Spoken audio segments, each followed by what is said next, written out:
Une femme de Chandler portée disparue depuis 3 ans. Ce soir, au Téléjournal. Les proches de Nadia Lantin, toujours en quête de réponse. Juste une petite réponse qui pourrait tout changer. Je vous en supplie, aidez-moi.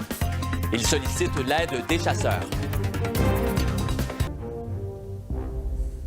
Bonsoir, mesdames et messieurs, bienvenue au Téléjournal. Ça fait maintenant 3 ans que Nadia Lantin de Chandler est portée disparue.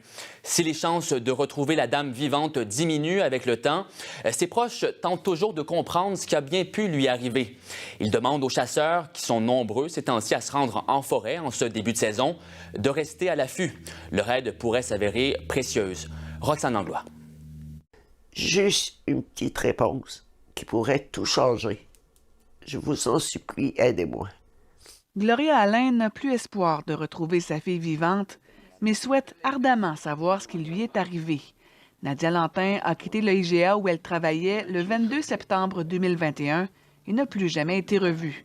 Seul son véhicule a été localisé le lendemain dans un sentier de la ZEC des Anses. Aujourd'hui, ce qui me ferait du bien, c'est qu'on la retrouve, même juste ses ossements, m'aiderait que je puisse la faire bénir et l'enterrer. Des bénévoles de meurtres et disparitions irrésolues du Québec se sont déplacés à Newport l'automne dernier. Les recherches menées dans des secteurs d'intérêt, en forêt, n'avaient pas permis de faire avancer l'enquête. L'organisme et les proches de Nadia Lantin demandent maintenant aux chasseurs des environs d'être à l'affût et d'aviser la Sûreté du Québec de toute découverte qui pourrait être liée à cette disparition.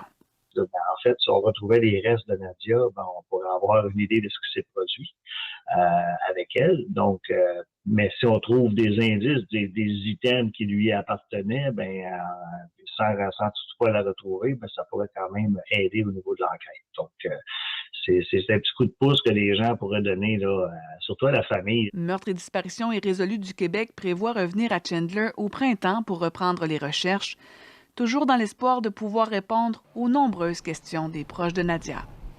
Je ne souhaite pas ça à personne, non. Je ne souhaite pas ça à personne. C'est l'enfer. Ça nous joue dans la tête de tous les jours. Qu'est-ce qui est arrivé? Puis pourquoi? Pourquoi elle? Pourquoi? T'as hâte de dormir pour oublier. Mais le matin, tu travailles, c'est encore la même chose.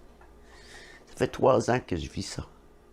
Y a-t-il quelqu'un qui sait, qui pourrait me libérer un peu? Les autorités policières confirment que le dossier de la disparition de Nadia Lantin demeure actif et que l'enquête se poursuit. Toute information permettant de la localiser peut être communiquée à la Centrale de l'information criminelle de la SQ. Ici Roxane Langlois, Radio-Canada, Chandler.